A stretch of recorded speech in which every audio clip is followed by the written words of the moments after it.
Hi, hello everyone, welcome back to a new video on this channel. Today I am going to be talking once again about hybe and whether it is actually as bad of a company as people have been saying lately, and I am going to separate this into segments. On one hand, I will talk about their groups and the relationship the company has with those groups, and then about the people behind everything, the ones running it. So without further ado, let's get started.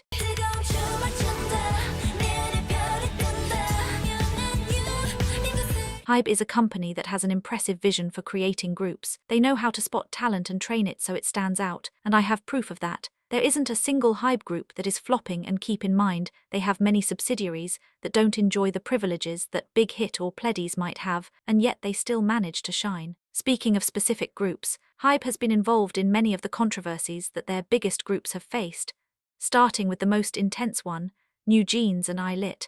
And honestly, here the problem I feel hybe had was letting a clearly problematic lady like Min Hee-jin into the company and giving her so much power. She was doing Lolita concepts with underage groups and was kicked out of SM with rumors that she was difficult to work with due to a constant need for total control. I have already shared my opinion on the newjeans topic many times. I think the girls didn't have competent adults looking out for them and ended up trusting Min Hee-jin, who was only looking for her own benefit, and who clearly never cared about newjeans, because as soon as there were problems she left, while the girls are still dealing with the consequences. I feel like everyone there was at fault, but hybe has the right to fire whoever they want. They control the company and can terminate your contract. But no, Min Hee-jin insisted that I-DLE copied newjeans and that everything was a plot against her. Girl, you aren't that important. I think hybe was also at fault for not protecting everyone involved more, but I liked that instead of giving constant statements about the situation, they limited themselves to talking in court, which is what everyone else should have done.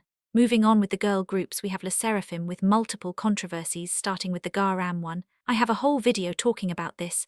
I don't believe the whole controversy was a hybe invention to make the group known, and if it was, it went very wrong for them, because at first everyone thought the group had destroyed its career before even starting it, but that wasn't the case. Hybe seemed to be very clear on what to do, which was defending garam publicly, but it seemed that internally they didn't want to follow the advice of garams in a circle who had proof that what was being said was false.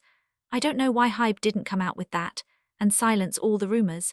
That was really stupid. I don't think they did it on purpose, because garam had a lot of spotlight in the debut and had the potential to become very famous. But hybe and its horrible organization preferred to kick her out, abandoning her to her fate. So the scandal itself wasn't hybe's fault, but I feel it could have been much smaller if hybe had acted differently. But what was 100% their fault was many of lesserafim's controversies with their vocals, and especially that documentary they made trying to get sympathy by showing the girls having a hard time because of their difficulty singing. Who thinks that just when everyone is insulting your group for having performances with very bad vocals you should try to gain pity? That doesn't work. What it does is make people see you are weak and attack more. And I believe the girls were having a hard time because they hadn't done well and people on the internet were crossing the line. But filming them in that situation, especially Sakura, who was crying and sad about not being able to sing, only made people laugh at her for being a singer but not knowing how to sing. I guess they wanted to get the public sympathy, but they didn't get it. Another documentary that went wrong was Katseye. For starters, I would recommend that if you make another reality show, you don't add statements from members who end up in the final group, talking badly about other teammates who end up in the same group, because this has created a divided fandom and fights over anything. I understand you want to add some spice to the reality show, because if there are problems people like watching it more, but if you have a clip of Sophia complaining about Manon, and you know that most likely they will both debut together, and on top of that Sophia is the leader, what does it cost you not to include it?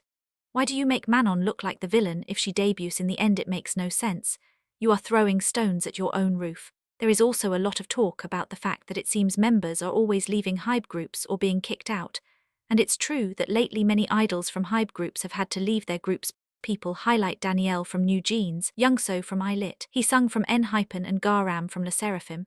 There are other companies that have also suffered sudden departures, but I think the situation of each one I mentioned is too complex to say that hybe kicked them out just because and that's it.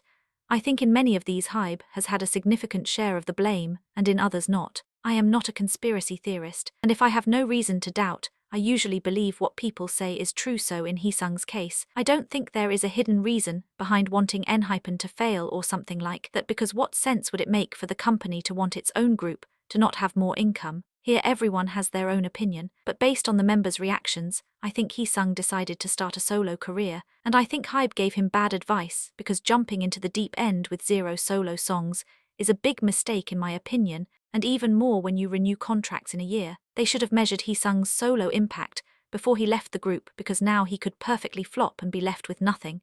I link this to the controversies of the songs that hybe groups have been releasing lately. There are those who accuse hybe groups of following trends and not having their own identity, which I can agree with. I didn't see it clearly until a few days ago, but then lesserafim released Celebrate, a song that doesn't fit with anything they have done in their discography. It's not a bad song in itself, but sometimes I feel hybe has songs they think can succeed, and they give them to any group without seeing if it actually makes sense in their discography. If the members fit the concept they want to give them, they just do it, and that makes many groups have a very commercial concept. And when it seems they have a fixed concept and are succeeding with it, they release the most commercial song you could imagine that half the fandom doesn't like. So to close this block, I think most of the time hybe knows what it's doing. They have created giant groups because they have good musical strategies, but sometimes they take risks musically, and that is a big risk for groups that aren't as consolidated. Also, sometimes they follow the motto that any publicity is good publicity, making their own artists suffer the consequences, having to endure the hate of the whole internet just because it's worth it for them. To talk about hybe, it is inevitable to talk about Bang Sihyuk and the problems he has had lately.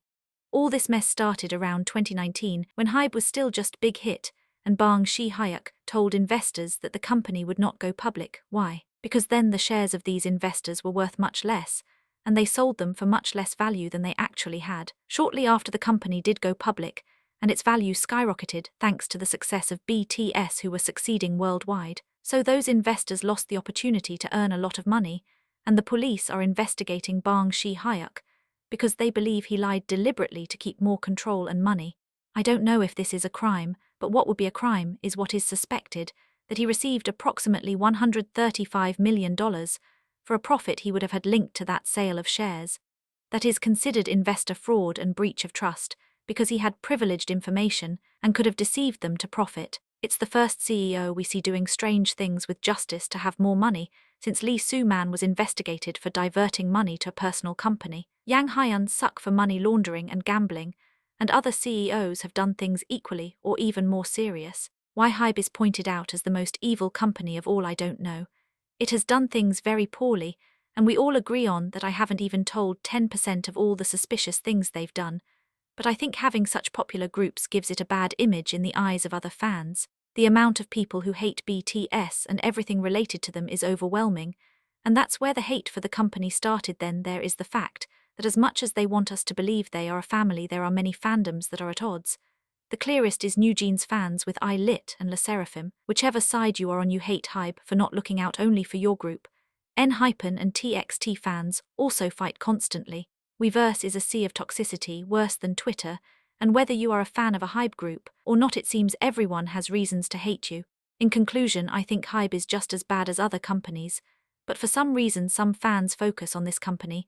I don't know if it's to clean up the companies of their favorites, or if hating hybe for anything is already such a popular trend that they simply join in without thinking too much about it. But tell me what you guys think. And this has been all. I hope you like it. Make sure to like and subscribe if you did. It would help me a lot. See ya.